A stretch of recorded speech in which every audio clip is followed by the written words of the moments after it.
Buenas tardes, soy Lucero Meléndez Guamán.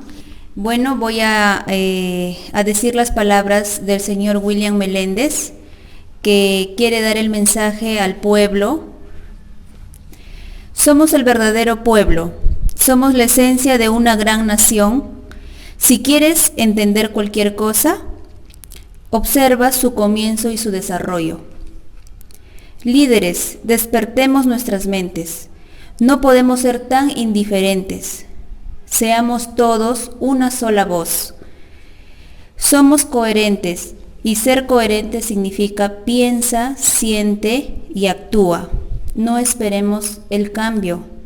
El cambio está ahora en todos nosotros. Todo da vueltas, pero se requiere un cambio desde la raíz. Porque somos el verdadero pueblo, somos la esencia de la persona inteligente, del pensamiento inteligente. No los gobiernos ni los representantes son la raíz. El éxito de un país ahora somos todos nosotros, el pueblo, la gente. Eso es lo que somos, el pueblo de nuestro Perú. Decidamos de cortar nuestra forma de pensar y sacarnos las ideas tontas que nos han metido en nuestra mente. Usemos más el criterio, más nuestro sentido común junto con el corazón. Seamos empáticos, unámonos por un Perú diferente. Necesitamos un verdadero representante del pueblo que tenga criterio, honestidad, respeto, y sea la expresión de su proposición y de sus actos. Recordemos que todos nosotros somos la raíz y el soporte del pueblo, somos el éxito de un país, somos todos nosotros el pueblo, el desarrollo de toda una nación. Nacimos para educar y para servir a nuestro pueblo, por nuestro país y por nuestra patria. Gracias. Perfecto. Listo. Continuamos así con la reunión. Ahora sí, vamos a empezar, ¿ya? Listo. Ya después de pasar el protocolo, vamos a hacer una charla dinámica y creativa. Dinámica quiere decir que todos podemos participar. Acá no hay normas estrictas de que se va a respetar. Ustedes, como ven, yo no tengo ningún papel en mi mano. Yo no tengo ningún protocolo que tengo que hablar y decirlo. Todo se dice lo que uno tiene en la cabeza directamente. Entonces esto prácticamente va a ser dinámico. El que quiere preguntar, adelante, pueden hacerlo. Están en todas sus autoridades morales que tienen. Pueden levantar la mano, me hacen la pregunta correcta y continuamos. De eso se trata. Entonces damos el inicio a esto. Como saben, está siendo grabado para otros grupos que se hagan compartido, etcétera, etcétera. Yo sé que hay muchas dudas, yo sé que ¿qué sacamos de esta reunión? Algo más productivo. Yo siempre digo que nosotros, desde que empezamos a crecer, estamos cultivándonos, para bien o para mal. Se está cultivando la persona. Ahora, ¿a dónde va todo eso? Como ser humano, dentro de nuestra sociedad, estamos viviendo una rutina que se ha habituado inconscientemente. La rutina es que nosotros nacemos, crecemos, tenemos familia y al final morimos. Es una rutina que hace el ser humano, pero ¿alguien se ha preguntado dónde está el propósito de cada persona? Porque si nosotros no somos conscientes, está pasando todo lo que está pasando afuera, todo. Y nos quejamos. En las noticias hay muchas cosas que están pasando. Y se está habituando inconscientemente.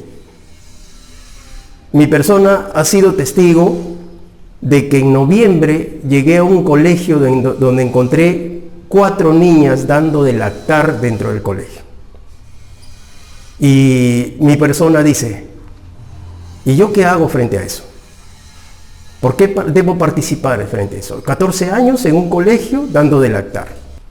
Pero habrán preguntas, ¿no? Oye, pero si él está hablando igual que el otro orador que puede presentar una reunión. Yo no soy igual. ¿Por qué?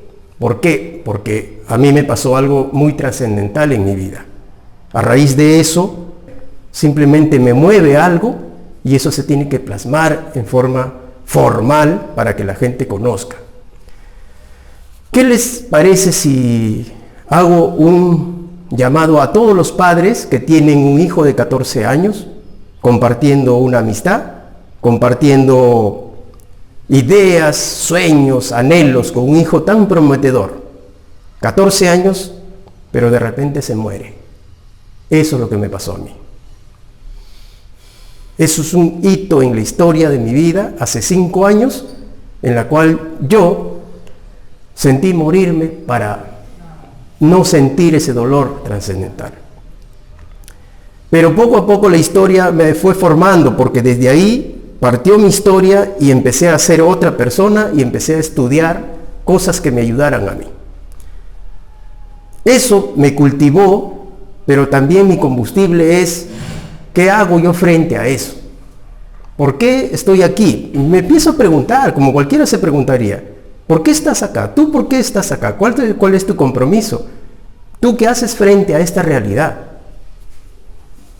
Todas esas preguntas se atravesaron y me decidí a ayudar a las personas en los colegios y las municipalidades.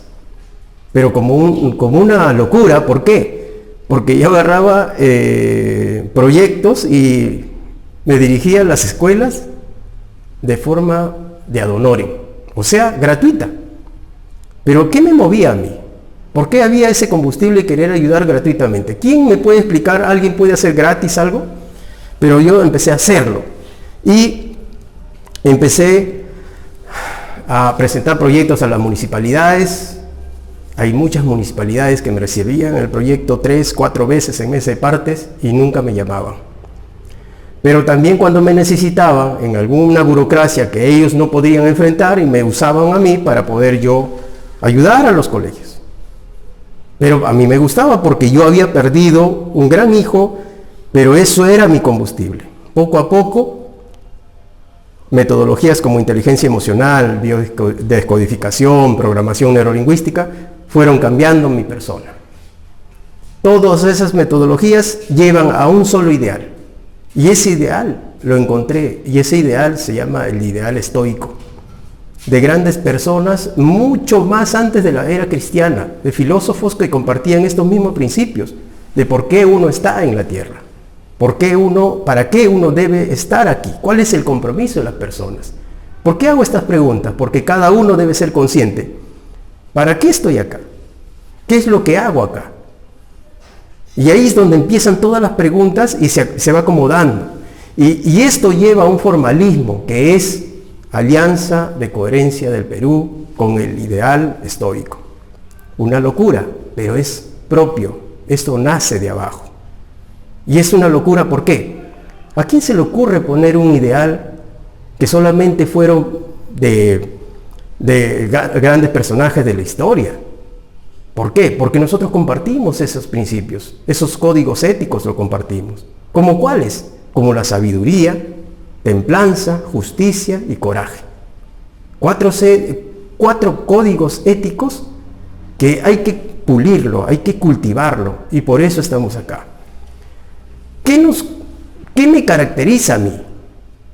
¿Por qué debe haber un líder no con tremenda talla de claustro profesoral, simplemente con principios básicos? Y eso es los códigos éticos que uno debe mantener, como esos 4 códigos. ¿A dónde va toda esa palabra? ¿Qué significa coherencia? Coherencia es la relación que hay entre las palabras y los hechos. ¿Por qué yo tengo que hablar de coherencia? Porque también soy un ser humano y puedo equivocarme, o puedo tomar malas decisiones, pero sin embargo, coherencia viene trabajándose como cultivo en una persona. Y es por eso que los líderes que son coherentes nos rodean. Porque es mi primera regla. Si no es coherente, no entra dentro de esta organización. Es la primera regla que se tiene que respetar, porque es el principio básico de la persona, con códigos éticos. Entonces, vayamos a poner ejemplos tangibles, porque podemos hablar mucho de esto, pero a mí me gusta hablar con ejemplos. Por ejemplo, vamos a ir a algo dinámico y gráfico. Por ejemplo, yo les voy a participar, digamos, ¿ya? Vamos a hacer un ejercicio mental, yo les voy a participar y ustedes se van a dar cuenta a dónde va mi mensaje. Por ejemplo, imaginemos una señorita de 20 años, ¿ya? De la sociedad, una señorita de 20 años. Ojo, estamos hablando de códigos éticos. Una señorita de 20 años en la sociedad hoy 2020.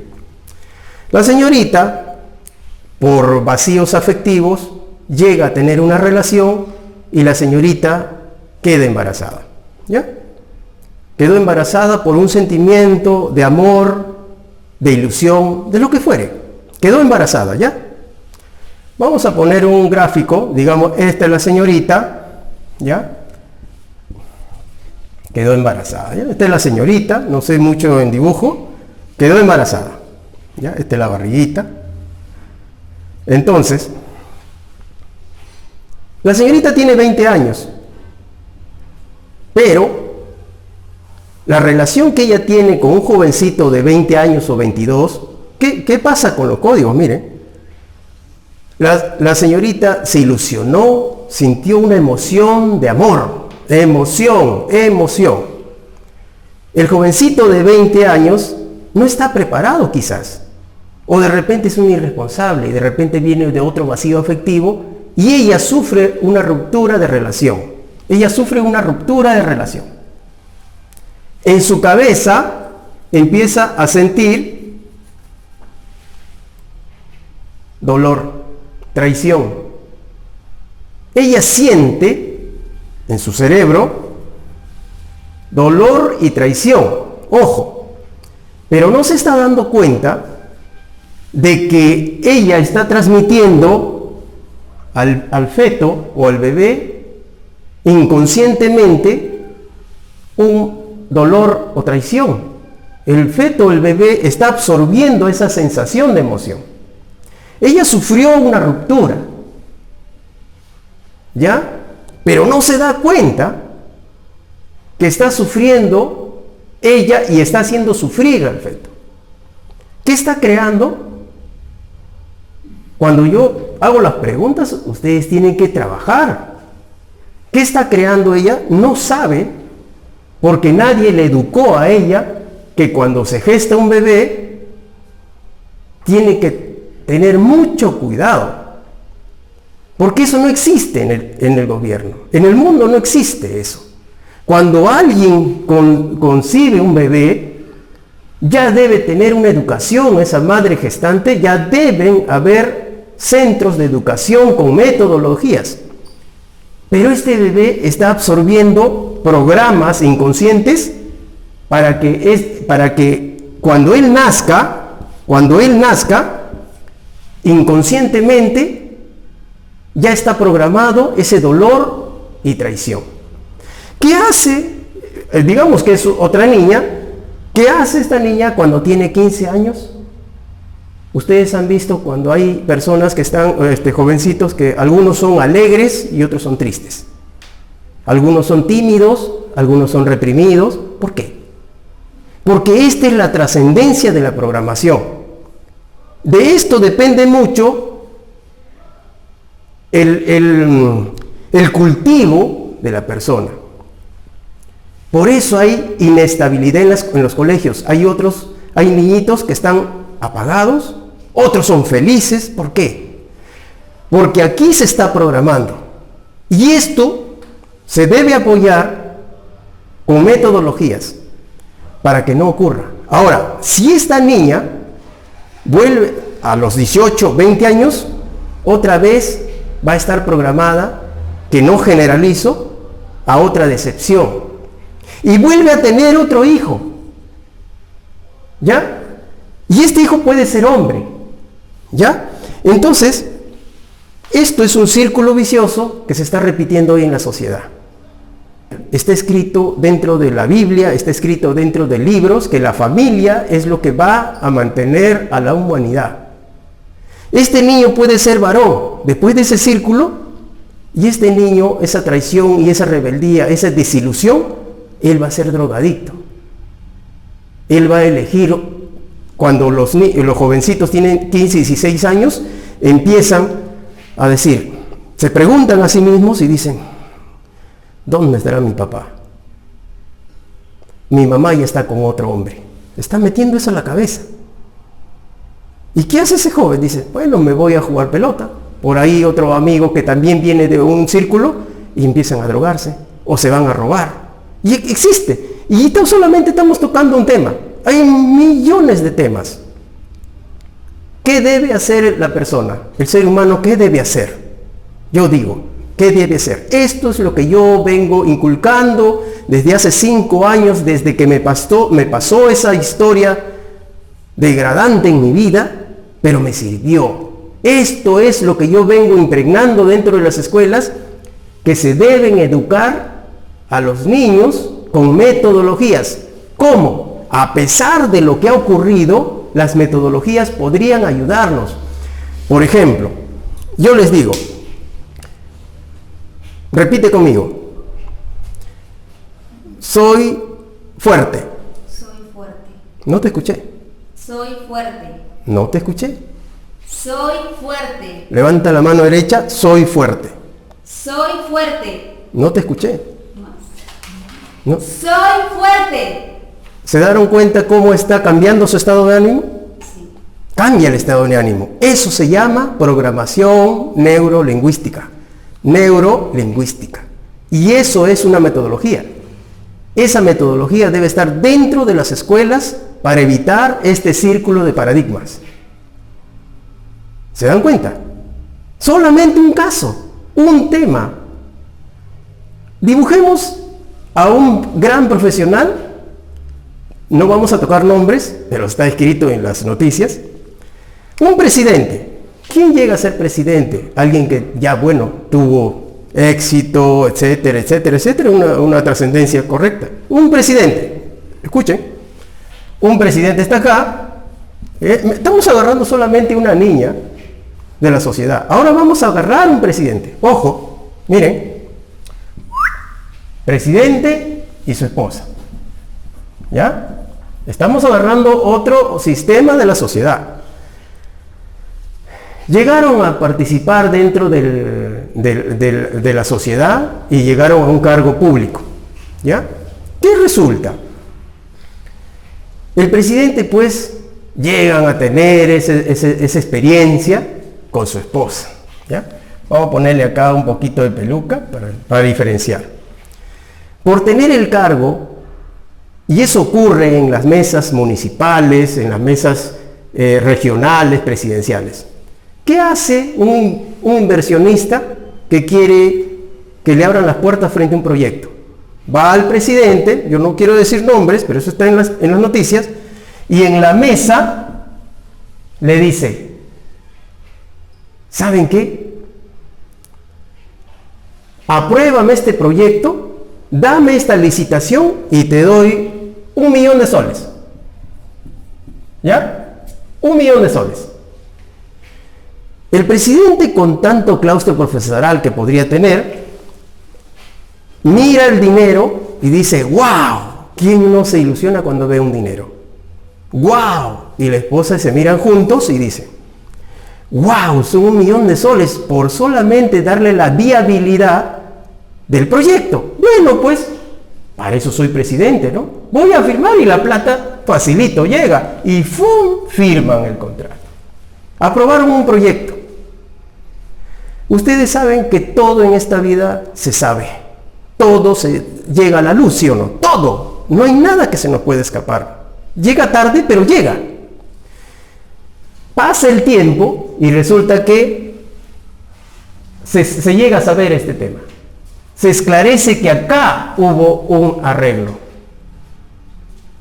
De inmediato hay denuncias, juzgamientos, juicios, y estos dos presidentes llegan a estar en las rejas. dentro de las rejas. Yo estoy contando una historia, pero le voy a regresar un poquito y les voy a decir lo siguiente. Ellos tienen 2 hijos, ¿sí o no? ¿Ya? Tienen 2 hijos. Este hijo se va a la escuela, va al colegio, hace la vida de cualquier niño, al colegio, al parque, va a fiestas, es la vida de cualquier niño.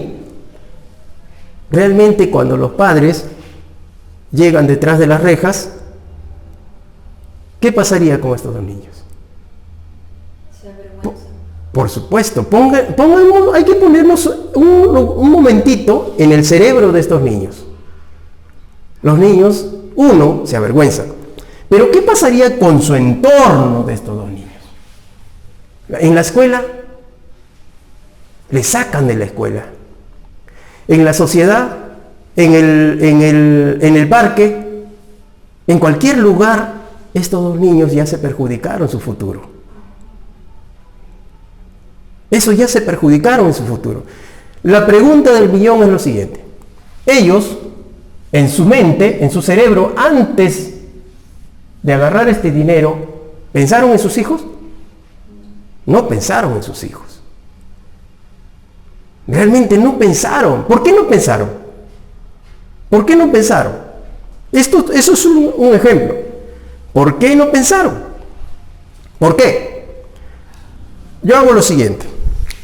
Si yo digo, por eso son ejercicios cerebrales a través de metodologías. Si yo digo, bueno, yo prefiero esto que esto. Yo prefiero esto que esto. Lo dejo y sujeto esto. Pero ¿por qué elegiste esto? No sé. Yo prefiero esto. Nadie le dijo, explícame por qué no prefieres esto. Nadie le dijo. ¿Sabe cómo se llama eso? Se llama análisis crítico. ¿Por qué no prefieres esto? Son ejemplos. Si eso hubiera dentro de las escuelas, le ayudarían al niño o a la niña a saber discernir, a saber medir las consecuencias. Con la silla, con la pelota, con la plantita, cuando uno se pone en el lugar de la otra persona, está desarrollando empatía. Y eso debe haber ejercicio inconsciente desde las escuelas. Eso es una metodología que se ha calificado como inteligencia emocional de discernimiento, asertividad y empatía. ¿Por qué ellos no pensaron en sus hijos? Porque nunca le enseñaron a discernir, nunca le enseñaron a medir las consecuencias. Si lo hubieran enseñado, ellos hubieran pensado primero en sus hijos antes de cometer ese error. Destruyeron el futuro de sus hijos. Solamente es un caso. ¿Cuántos casos vemos? ¿Cuántos casos vemos? Y eso se llama una metodología que debe ser impregnada dentro de las escuelas, como si fuera un trabajo creativo y dinámico para ayudar a los niños inconscientemente a saber discernir, separar, medir las consecuencias. Ejercicio inconsciente. Así como nosotros empezamos a escribir con la derecha, si alguien empieza a enseñar a escribir con la izquierda, se habitúa.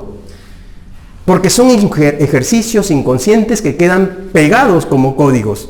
Y eso es lo que yo vengo diciendo hace rato. Son códigos éticos que se tienen que impregnar dentro de los niños. Ahora se dan cuenta cuán abandonada está la sociedad.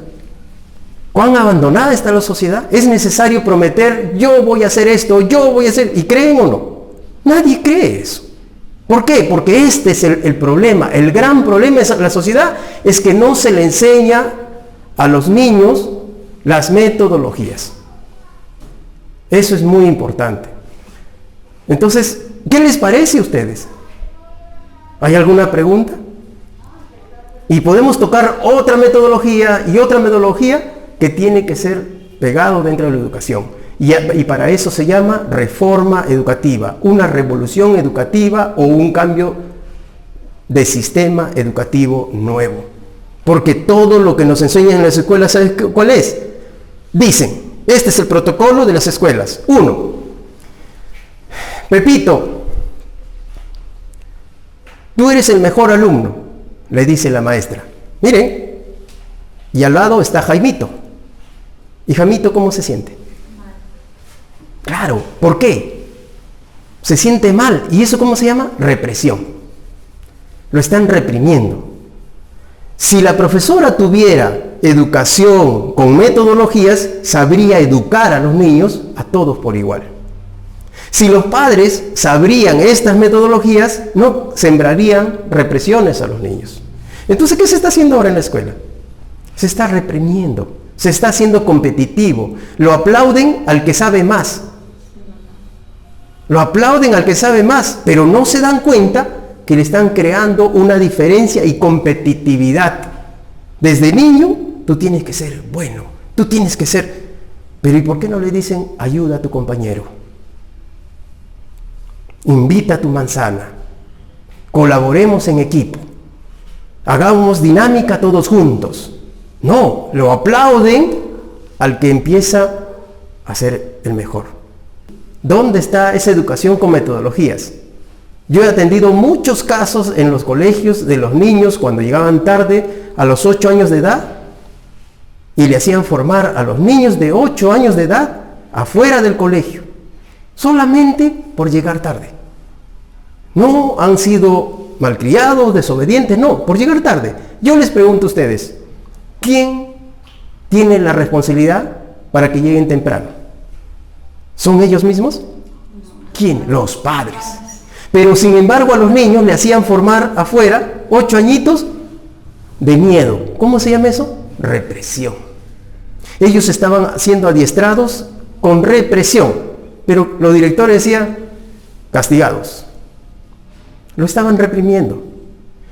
En una de esas ocasiones pasaron los niños adentro del colegio, lo hicieron, miren si es correcto, formar, y el subdirector, señor, mire, el subdirector sacó su celular y empezó a filmarlos y decía, para que ustedes aprendan, voy a filmarlos y lo voy a colgar en el Facebook para que vean que ustedes son tardones y lleguen temprano. ¿Los niños cómo estaban? Se tapaban avergonzados. Un niñito salió de la fila y empezó a correrse de miedo, no aguantó. Se fue al baño y la secretaria o la profesora que estaba ayudando a esa formación, corriendo fue, lo agarró del brazo y lo empezó a jalar a la fila. El niño empezó a gritar. Cuando alguien te toca así, te está anclando, te está programando. Cuando alguien te toca así, por amor o por dolor, te marca. Ese niño empezó a gritar y uno de la fila me empezó a contar. Al día siguiente me comunicó, porque tenía confianza con la familia, y me dijeron todo lo que había ocurrido. Al día siguiente voy al director, le dije quiero hablar con usted. Y ese audio que ese niñito le contó a su mamá, me mandaron a mi celular y yo le dije, escuche director, la represión que había ocurrido en las filas. El director me pidió disculpas y le dije, no, ¿saben qué va a pasar? Lo que se tiene que hacer es lo siguiente, hay que reunir a los padres de familia, hay que reunir a los profesores y darle charlas con metodologías. Y eso se ha venido haciendo. No la forma de acusar a la UGEL, no, sino ayudarlos, apoyarlos. Porque esa es represión. Eso es represión. Ustedes han visto cuando van a la universidad o al instituto, realmente le toca dar una exposición grupal y todos se esconden detrás de todos. No quieren ser el primero, se esconden y se esconden. ¿Por qué? Y empiezan a sudar y se olvidaron todo lo que habían estudiado. ¿Por qué? ¿Sabe por qué? Porque eso ocurrió cuando eran niños. Represión. Eso ocurrió. Y sale, dice, ¿y por qué? Uy, me olvidé lo que había estudiado. El miedo. Ese miedo viene acumulándose poquito a poquito desde niños, a través de los padres, a través de los profesores. Entonces, ¿qué hacemos nosotros acá conversando? ¿No? ¿Qué les parece la nueva ideología que representa toda clase de metodologías para ayudar y cultivar a la persona. ¿Dónde podemos aportar nosotros? ¿Dónde? ¿No les parece interesante? Acá no hay una lucha que vamos a llegar a tener el poder. Eso es menos interesante. Aquí la lucha es ¿qué hacemos nosotros para cambiar la infraestructura del cultivo del ser humano? Para romper paradigmas y mejorar la sociedad. ¿Dónde nosotros participamos? ¿Qué hacemos frente a eso? Esto es metodologías, yo no le estoy vendiendo un libro, son metodologías que se tienen que aplicar y no puede ser tangible. O sea, si yo digo, vamos a enseñar discernimiento y yo digo, abran sus cuadernos, ¿ya? Copien lo que voy a dictar y los niños copian. ¿Qué estoy haciendo? Un protocolo común y corriente. Las metodologías se tienen que enseñar con ejercicios, con dinámica, para que ellos empiecen a habituarse inconscientemente y estén preparados en el futuro. No solamente eso, hay un montón de ejemplos que se puede tocar en la sociedad. Y si ustedes muestran esa participación, pueden preguntarlo. Yo les puedo explicar. Esto está en la corrupción, está en los padres separados, en los niños que, por ejemplo, les pregunto, hace poquito, yo estaba pasando por el mercado de frutas, por la circunvalación, ¿ya? Y vi en la banca del paradero un hombre de este tamaño, fíjense, bien parecido, con un cuerpo de nadador, de futbolista, pero estaba tirado en la banca, drogado. ¿Ustedes han visto un señor en un mercado sin pierna y vendiendo politos? ¿Cuál es la diferencia? Si este joven, grande, bien parecido, con todas sus extremidades, se destruyó. ¿Qué hubo en su entorno?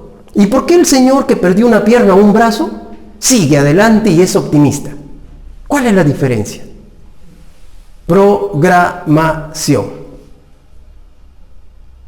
Códigos. Programación. Alguien se puede mirar y dice, oye, si yo he superado muchos problemas, no soy bien parecido, soy bajito, pero este que es un tremendo hombrón joven se destruyó. ¿Qué pasó? ¿Cuál es la diferencia? Eso. Programación. ¿Y dónde se aplica? Desde que es concebido. Desde que es concebido. ¿Dónde se aplica? Con metodologías que se tienen que impregnar de forma inconsciente dentro de las escuelas como estudios, como cursos. ¿Se dan cuenta? Y yo recuerdo bien, en algún momento de una depresión tremenda, de una crisis de depresión, me sentía destruido en algún momento. Y me paro en la ventana de un segundo piso y estoy recordando qué va a ser de mi vida. Y pongo a pensar. Y la mente te lleva a cosas tontas, pensar que ya se acabó todo. Estoy destruido. Y de pronto pasa un bus y veo que del bus baja una persona en un solo salto. Y me quedé como una lección del universo de Dios y que jamás voy a olvidar.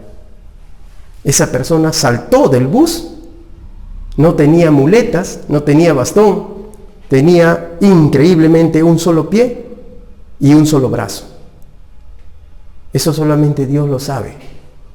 De un solo salto y lo quedé mirando y seguía saltando, se fue. Un mensaje tan grande. ¿Cómo uno se puede destruir, deprimir, si hay personas que realmente no tienen extremidades y siguen adelante? ¿Dónde estaba eso?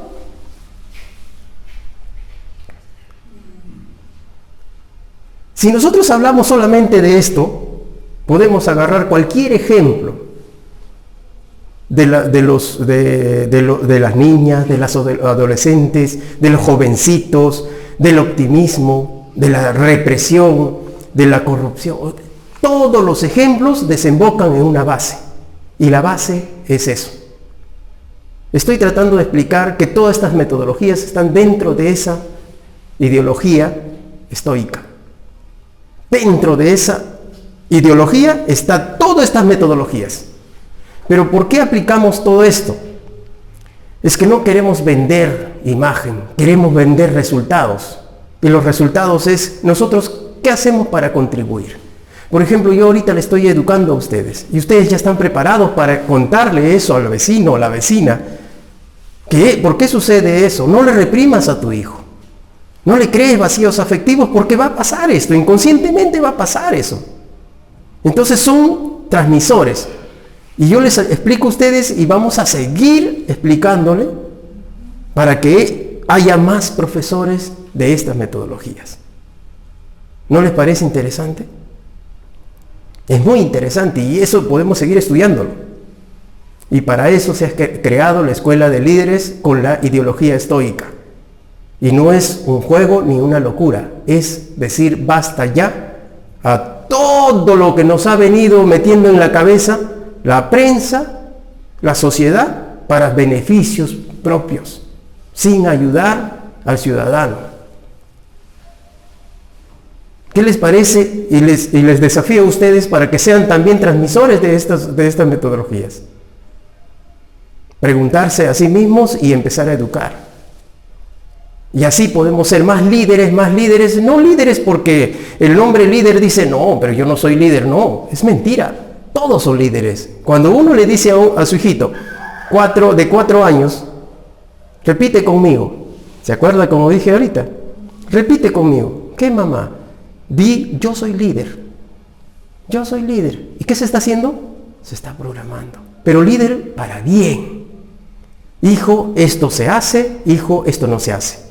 ¿Por qué, mamá? Y ya cuando hace esa pregunta, empieza a discernir, a tener análisis crítico, a ver las consecuencias. Entonces, ¿qué estás haciendo? Estás creando buenos seres humanos. A veces nos pasa, aló, ¿estás bien? Sí. No he escuchado. Sí, estoy bien. No he escuchado. Y cuando le empieza a subir el ánimo, cambia su panorama, a pesar de las depresiones que hay. ¿No les parece interesante todo esto? Y esto es lo que persigue el Comité Ejecutivo Nacional. Dar estas charlas siempre para que hayan más personas y se afilien, se acoplen, ingresen dentro de nosotros sin buscar intereses personales, simplemente ayudar a las otras personas. Ayudar, formarnos y ser más en estas educaciones con metodología. ¿Hay alguna pregunta? No, mencionaste que los jóvenes y los niños en la educación, que es una competencia hoy en día. Ajá. Pero de darse también un curso en lo que estás explicando, que es ideología estoica, también se va a crear una competencia, pero se debería crear una competencia para que los niños se tengan esfuercen. valores, Así es. tengan elocuencia, tengan coherencia, Así es. tengan valores éticos y morales, y eso debería ser la verdadera competencia que debemos tener. Así es. Perfecto. ¿Se da cuenta? O sea, mire, se le debe premiar al que es más empático. Imagínense, dice, a ver, Carlitos, piensa un ratito, ¿qué está sintiendo Pedro? Y Carlitos dice, no me interesa. No, les premio a alguien que se ponga en el lugar de Pedro. ¿Cómo le ayudarían? Y el que se esfuerza en esa competencia, lo deben premiar. ¿Por qué? Porque al premiar a uno, todos se esfuerzan. ¿Se dan cuenta? ¿Cómo? Es motivación. Claro. Entonces, ¿a quién se está premiando? Al que se pone en el lugar de otro. ¿Se dan cuenta? Pero hoy en día, hace poco toqué, en la mañana también hicimos una charla y toqué un tema. Por ejemplo, dice, un profesional, No, yo tengo que ser mejor, sí. Yo tengo que ganar mejor sueldo, sí. Está bien, ¿ya? Pero por ahí le dicen, oye, ¿sabes qué? Si tú me apoyas por este sentido, yo te hago entrar a este trabajo. Y él dice, ya, normal, pues si yo quiero estar mejor y te apoyo aunque sea malo. El condicionamiento. Y ahí viene el juego, la moral. La moral está dentro del código ético. ¿Se dan cuenta? Hace poquito tuvimos una reunión en Quillo, en Huaraz, una altura y la ciudad es hermosísima. Y tuvimos una charla acá con el líder presente, a líderes, dirigentes de poblaciones. Y le hago una pregunta condicionante. Los que han visto el video van a saber lo que estoy hablando. Pregunto, ¿alguien del público me puede decir qué significa moral o la moral? Nadie me respondió. Y todos estaban, morales, y se miraban a las caras. Querían decirlo, pero no podían porque estaban reprimidos. Porque cuando uno crece entusiasmado o valorado, al toque levanta la mano. Pero ellos están reprimidos por la sociedad y no querían decirlo. ¿Y sabes lo que hice? Les dije, le doy 10 soles al que me responda qué es la moral. Y un señor levantó la mano. Y yo me río porque yo quería caer en ese juego. Y me dijo, sí, la moral es... Y yo le digo, comprendo lo que pasa. ¿Qué estoy haciendo? ¿Qué estoy haciendo con el público? Estoy condicionando. ¿Y sabe cómo se llama el acondicionamiento? Se llama romper la moral. O sea, hice la pregunta, ¿y qué condiciono? Otro ejemplo. Pepito, si tú comes tu comida,